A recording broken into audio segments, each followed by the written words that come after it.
Ladies and gentlemen, our show will begin in 3, 2, 1. Let's ride.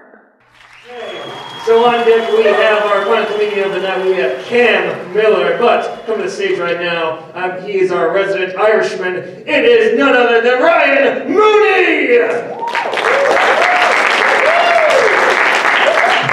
Thank you, ladies and gentlemen, thank you. I very much appreciate that ecstatic applause, especially considering the fact that I am the 6th generic nerdy comedian this evening. We started things off, we had Marshall Ziegler, the human embodiment of a Magic the Gathering card, and then we followed it up with Cord Redding, a guy who looks like his name should be Vinny. And now we're on to me, the guy who looks like a rejected character from a PlayStation 1 era Tony Hawk game. Like the developers took one look at me and they were like, no, cut it. Nobody wants to play a character whose idle animation is just... Nobody wants that. Nobody wants to play that character. He's too douchey. Never forget the fact that I've only got 3 voice lines, 2 of which are just me saying the word gnarly at different inflections. That's not fun. Nobody wants that. But the worst part of this whole situation right here, I'm 24, you guys. I can remember when Tony Hawk was just a guy with a cool name. Like in the 3rd grade, if you would have asked me who Tony Hawk was, I would have said he was a superhero alongside Snoop Dogg. Then I woke up one morning and everything changed. All of a sudden he had a biography about him, he had a video game series, and he had an animated movie on Cartoon Network where he fought carnies and the U.S. prison industrial complex. And you know what they called that Oscar-worthy masterpiece? Boom Boom Sabotage. That's not even a joke. That's just a fun fact for you guys about how wacky the 2000s were. Like we had Tony Hawk on our TV screens and George Bush in the White House. Which, sidebar, can we just take a minute to appreciate how hilarious of a president George Bush is? Like this is a man who in 2003, to address global climate problems, got in front of national TV, stared the camera directly in the eyes and said, "My fellow Americans, I know that the United States and fish can learn to coexist." Which is evidently a sentiment he did not share about the Middle East. Nobody told him that there's oil in fish too, apparently. You know the best part though, right? The best part of that? That's not even the funniest fish story I can tell you about George Bush. So, we re-elected that guy, right? Remember when we did that? That was a whole thing. We re-elected him, and then in 2007, towards the end of his office, they're conducting an interview with him. And the interviewer for CNN looks Mr. Bush in the eyes and he goes, "President Bush, what in your mind is the most proud moment of your presidential career?" And that's a hard question for just about anybody to answer, I think. But it's especially hard for Bush because he had to process the words. So he kind of sat back in his chair, thought about it for a sec, kind of stared into space, stroked his chin, maybe fell asleep a little bit on the inside, snapped up, grabbed his wallet, pulled it open. He produced a photograph, showed it to the camera. And on that photograph, ladies and gentlemen, was him holding a sturgeon on his personal lake. He spent the next 5 minutes explaining how catching this fish, which, to be fair, is the largest fish he's ever caught in his life, was the highlight of his presidential career. Let me say that again, because I don't think you guys quite appreciated what I just said. The guy we elected to be the Democratic free leader of the world said that the highlight of his 8 years in office was catching a fish in 2002, before the fish conference. And as much as I would love to stand before you all, ladies and gentlemen, and tell you increasingly hilarious and exponentially wacky stories about President Bush, I'm not going to do that. I'm not. Because I know deep down that you guys don't want me to do that. And I don't blame you. I understand. You're a bunch of young 19, 20-somethings. You're young and hip and with it, and you got it going on. Whereas I'm an old and ancient 24-year-old. I'm over the hill, I'm over the top.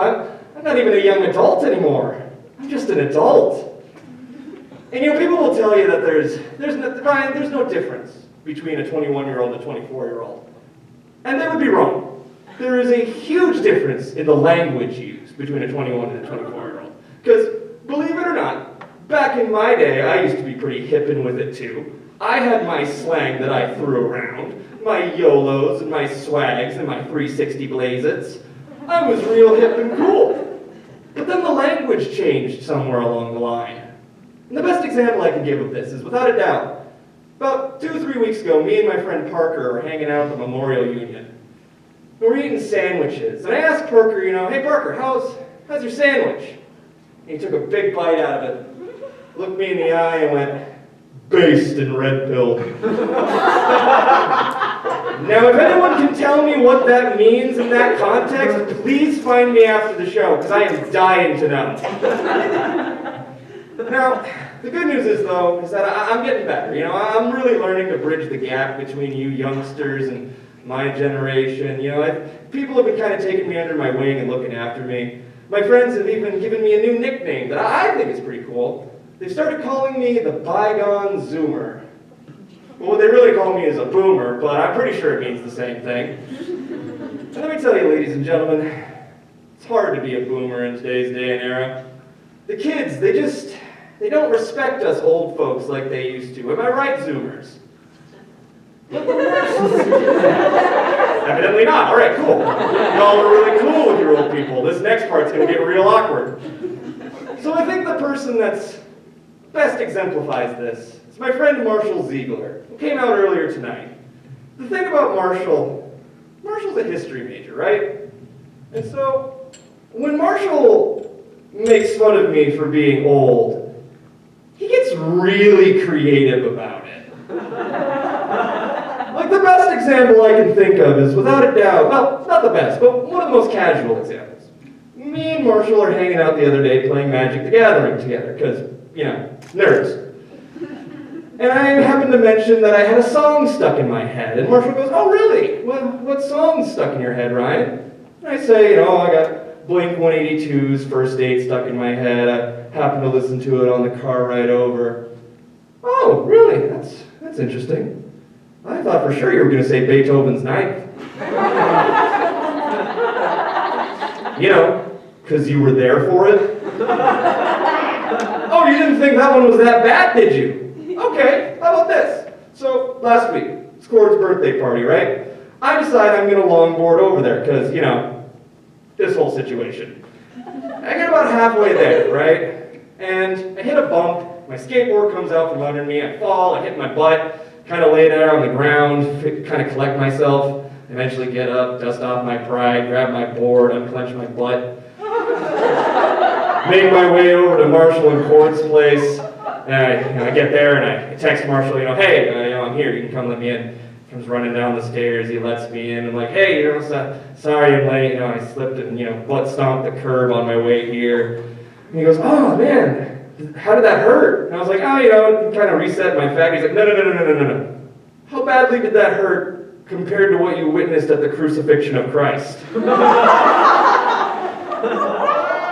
Best Marshall Ziegler story I have. So this is at the beginning of the semester, right? And we're doing a TBD meeting for, the monthly board meeting where we're debating all the fun stuff. And we happen to be talking about COVID and how COVID's going to affect our semester and if we're going to have to wear masks and all that fun stuff. And we get about 15 minutes into the conversation and I realize I haven't said anything yet because I'm shy and awkward. And so I decided to pull a George Costanza, and I kind of just copy the last thing that someone said, God, masks can be kind of sucky on a personal level, guys, but, hey, they keep people alive and they make people safe. That's worth it, isn't it, guys? And Marshall, like a shark smelling blood in the water, stood up. Ladies and gentlemen, I think Ryan Mooney has said it best exactly at this moment. We need to pay heed and listen more to Ryan's wise words, Because let us not forget that Brian Mooney is the very same man who in the 1300s stared the Black Death directly in the face. And the Black Death blinked. That is what I said, ladies and gentlemen. Thank you.